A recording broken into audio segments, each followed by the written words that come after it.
and welcome to Trans Heartbeat, where we amplify trans joy, leadership, and the voices building a future where our communities thrive.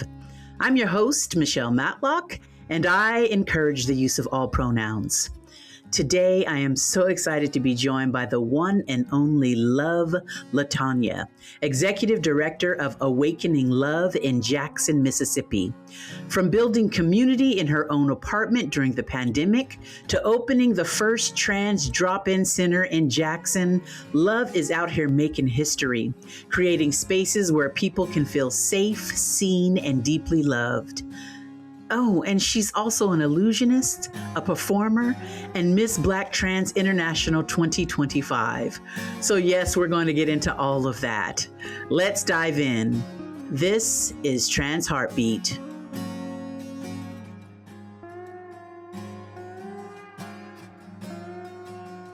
I'm so excited for you to be here today. And you were one of the wonderful highlights for and meeting you at Creating Change, and it was just so wonderful to connect with you and get a little mini interview from you. I don't know if you saw that on the last episode of Great. It was so great, and which made me want to just know more about you and have you on the program fully. So how was your Creating Change experience? It was absolutely incredible. I got the opportunity to meet so many amazing people, and just the fellowship, gain new skill sets, all of it just surrounded around community is just always a good time for me. I just love community. Yeah. Very good. All right. So as we get started, will you please state your name, where your pronouns, where you are in the world? Absolutely. So I am the one and only Love Latonia. I currently live in Jackson, Mississippi, and I am the founder and executive director of Awakening Love Mississippi. So for listeners who may be learning about it for the first time, can you share the heart behind Awakening Love and what that work looks like on the ground for you? Absolutely. Well, the work we do is extremely important. Awakening Love came about in a time during the pandemic when things were really challenging. We were all shut in. And so I started it pretty much in my fourplex apartment. And so I started there, I invited like 6 people over. And then it turned to 8, then 10, then 15, then 20, 25. And I was like, whoa. And so from there, we birthed Awakening Love. We knew we wanted a space that felt welcoming. We wanted people to feel seen, heard, understood, supported, but most definitely loved. And so we started that in August 1st, 2021. And here we are today. We just opened the very first trans drop-in center in Jackson, Mississippi on August 1st, 2025. So we're making great moves right now. And I'm loving it. We're making history. I'm loving it. It feels great to know that now we have a space, a place here in Mississippi where trans people can feel safe. That's amazing. Congratulations on that. I'm so happy to hear about this. And also just the fact that you're making history. You're creating something new for your community. And I'm assuming that before this, there wasn't really anything like this. There was nothing, nowhere for people to go. And we have so many people that are experiencing so many different challenges like homelessness, food insecurity. Right. They don't have a space where they can even express themselves. So just having this space is remarkable. That's excellent. So with that said, I know that Mississippi can be a challenging place for trans and gender expansive people, like many places across our country. But from your perspective, what are the most urgent needs facing your community right now? And how is Awakening Love stepping in to meet those needs with a holistic support? For a community that has been extremely marginalized and targeted, what I see in community that's most needed, and even within myself, is mental health and emotional wellness. And so that's our focus here at Awaken Love. We do our empowerment sessions every Tuesday night that we call Tuesday Night Talks. And we give people the opportunity to come to the space and just be authentic and free. We also have a space that's not like an institution. It's more of a home. So we got an old museum and made it into our space. And so it's a beautiful, amazing space here. And people come here and they always say, I just feel so free and relaxed. We have a beautiful garden and beautiful backyard. And so people feel like, I heard someone say yesterday for our Tuesday Night Talk, when I come here, it feels like I'm not even in Jackson, Mississippi. And that's what we wanted to create. So I know mental health plays a very major part in the lives of trans people here because they just want a space where they can really clear their thoughts, think things through, be heard. And so I'm so glad that we can provide that for them here. So mental health, to answer your question, is our main challenge here. But we're tackling it right now head on.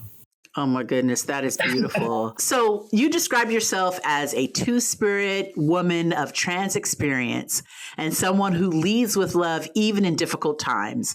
Can you share a little about your personal journey and what led you to step into this leadership role and create Awakening Love? Well, my life right now is absolutely amazing, I must admit, right? But it has not always been that way.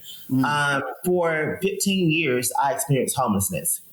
And so now, 8 years now and counting, now I'm glowing, growing greater daily, and I'm loving it, right? But so I understand what community goes through hands-on because I experienced it. Right. And so that was the pivotal moment that hit me 4 years ago that I had to do something. Now, I've never really looked at myself as a leader, but I've always been pushed towards the forefront. Right. This was nothing I signed up for. It was nothing I was looking for. It was just seems like it's destined. And so I just decided to answer the call. So many people have tried to do and create a space for us, and it just never happened. And so I just feel like that because of my experiences that I faced, I'm able to see community in a way that others may not. I'm able to understand them from a perspective that other people that is working this field really can't really understand. I'm able to speak to their heart in a way that they can see me and I can see them. I'm able to recognize the problems at hand because I understand my challenges, what I went through, and I overcame them. And so that's why it's so important that I do this work now. I realize it's important that I do it because I understand my community best. And so I just think it's amazing that things happen the way it happened. I don't really regret anything that I went through in life because it shaped me into who I am today. That's right. And I wouldn't be the person I am today without those experiences. So I'm grateful. And that's how I discovered actually my name, Love, because I discovered who I was. Even in my challenging times, I was helping people or trying to figure out how to help people. Right. And so I was like, what else is that besides love? And so why not Love Latonia? And so I lead now with love. That's so amazing. And it fits perfectly.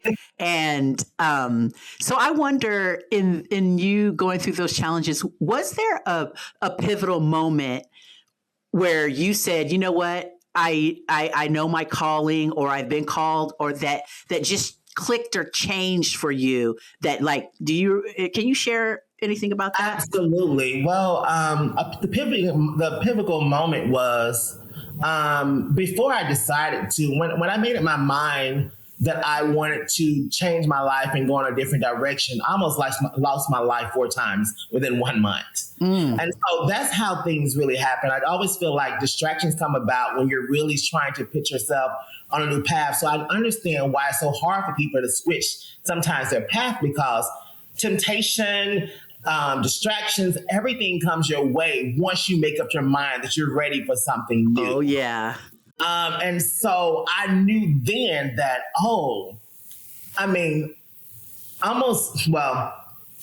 the opportunity, not the opportunity, but really going through that experience of almost losing my life 4 times in a row and I'm still here. to me, I felt like, hold on, most people don't even make it to 1, 2. And that's really the way I kind of looked at it. I kind of looked at it that I had to be designed and made for something different, because once I decided to go on this path, everything else started to open up. Right. So Yeah. Opportunities started to open up. I went to go for my very first job. I actually went to the doctor for a checkup, and then my case manager asked me, "Would you like me to help you with a job?" And I was like, "Sure." And so they helped me with the opportunity. And my very first job was I got hired as an HIV prevention counselor and tester. And so I was like, "Oh my gosh, I didn't know I even had the skills or I was even equipped to do this." And so actually, when I went for the job, I really wasn't really qualified for it. Honestly, I think it was only destined because the person that was interviewing me at the time, I got to go ahead and tell this story. Yes. They were extremely, extremely nasty to me. And so, and I can just tell they were just brushing me across because they didn't want considering me. But what happened was they asked me at the end interview, "Is there anything else you'd like to say?" And I said, sure. I say, "Do you ever smile?" Wow. And they said, "Yeah." And they smiled. and so then they said, "Well, you know what? This job right here may not be for you, but I think I have something else that may fit you." And I end up getting the job. Wow. That's a wonderful story. Yeah. So just listening to myself, being in tune, and understanding when my mind tells me to say something, I just say it. I don't hold back.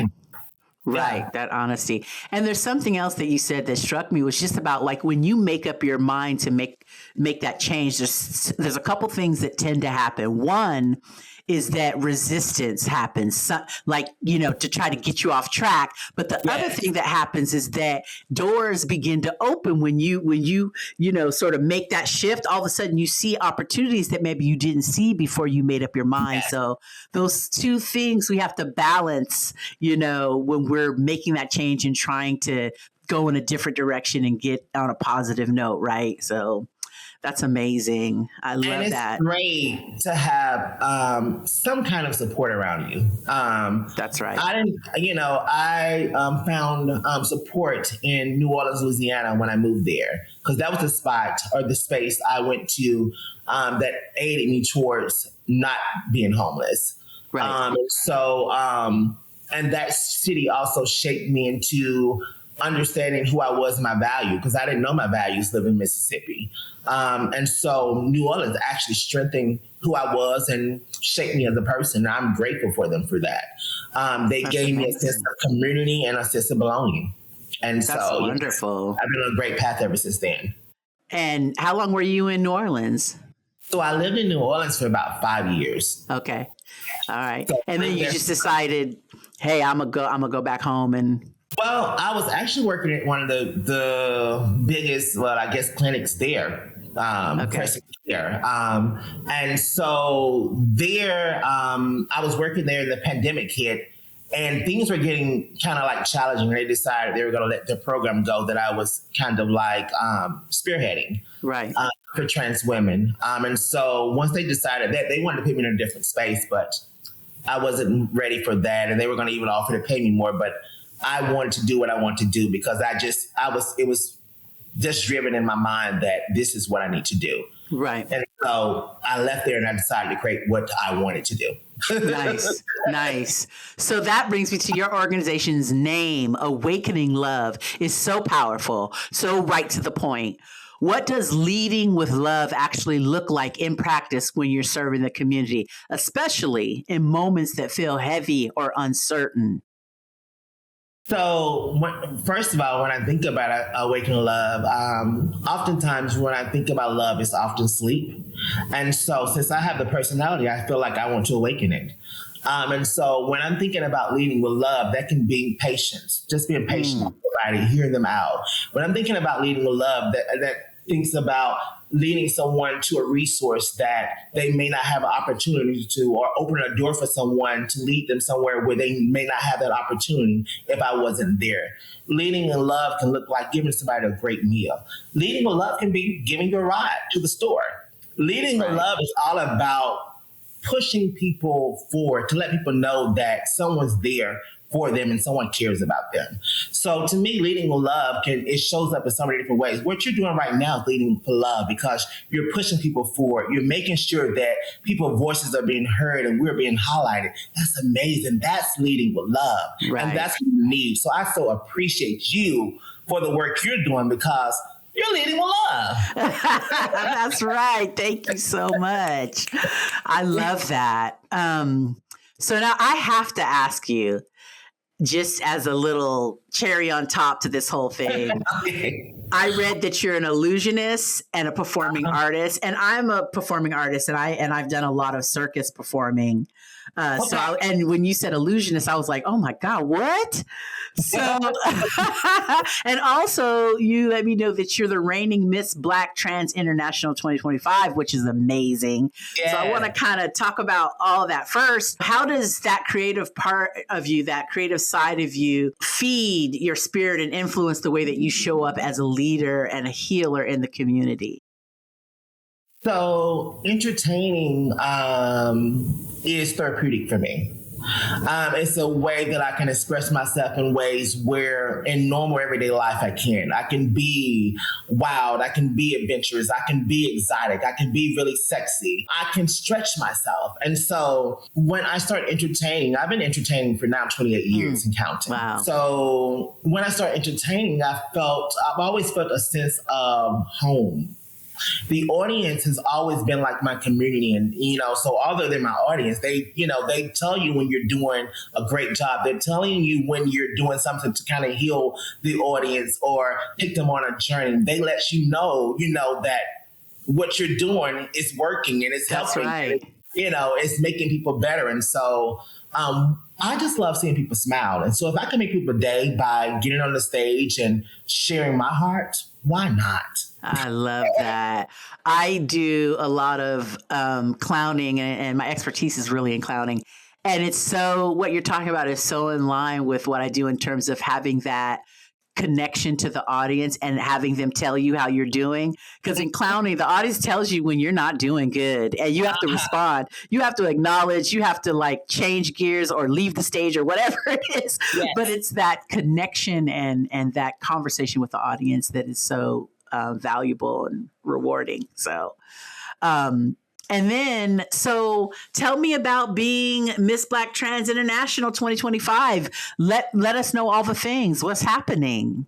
So let me just say my journey has been absolutely incredible. It's my very first international pageant that I've ever won, for one. And so I had the opportunity to travel all over the country as Miss Black Trans International. You meet people from all over the country of different trans and non-binary and people that support our needs. Nice. And it's a mind-blowing experience, I have to tell you. Yeah. The very first time I went, I actually met my sister, a lot of my sisters that are now, which we call ourselves the Sisters of Eternity Essence. And so they're actually on my wall. As you see, I want to go. Oh, nice. Sisters of Eternity Essence. I actually got a chance to build connections. And I often don't do that. And so that space allowed me to do that. And so that encouraged me to do the pageant. Right. And so I'm so grateful for BTAC. It stands for Black Trans Advocacy Coalition. And so for the pageant, we have 3 other categories. We have interview, which weighs the most points, question and answer, and we also have on stage with gowns and formal wears. And so if you feel like you have what it takes, you just got to show up and be the best version of yourself. But the 3 pillars that you really have to remember about BTAC is philanthropy, so about raising money, community service, what I absolutely love, and elegance. As you see, every time I'm in a space, I'm always elegant. That's right. So, that's BTAC. I love that. That's so beautiful. So everyone get on, find out the information, show up. That sounds like an amazing event. Well, I can't wait to see what you do next and to follow you and just stay in tune with what you're doing with spreading so much love and joy. Thank you so much for being on Trans Heartbeat. I just want to make sure that we have all the ways to connect with you, that our listeners know where to find you on social media, online, anything that you want to put out there for people to follow you, connect with you, and hear what you're doing about what you're doing. Awesome. Yeah, sure. So on Facebook, you can reach me at Love Latonia, and that's going to be Latonia with an I instead of a Y. Let me spell it out for you. Latonia. So Love Latonia. On Instagram, you can reach me at Simply Latonia. Yeah, it's a little difference. If you want to reach me through my organization, you can reach me by emailing me at awakeninglove at gracehousems.org. You can stay connected with us through our website at awakeninglove.ms.org. And yeah, stay connected. I'm here. I'm amazing, and I'm ready to do the work. And looking forward to collaborating and meeting you. So if you're up for it, let's continue sharing the love. Why not? Tell me why don't you? Perfect way to end. Thank you so much. Thank you so much to the incredible Love Latonia for sharing her story, her heart, and the powerful work of awakening love. From Mississippi to the global stage, Love is showing us what it truly means to lead with love, to build community, create safe spaces, and remind people that they are worthy, seen, and never alone. If this conversation moved you, make sure you follow, support, and stay connected to Awakening Love and all the magic love is creating. And as always, this is Trans Heartbeat, where we uplift our voices, celebrate our brilliance, and keep building the world we deserve. Be sure to like, follow, and share. I'm Michelle Matlock. See you next time.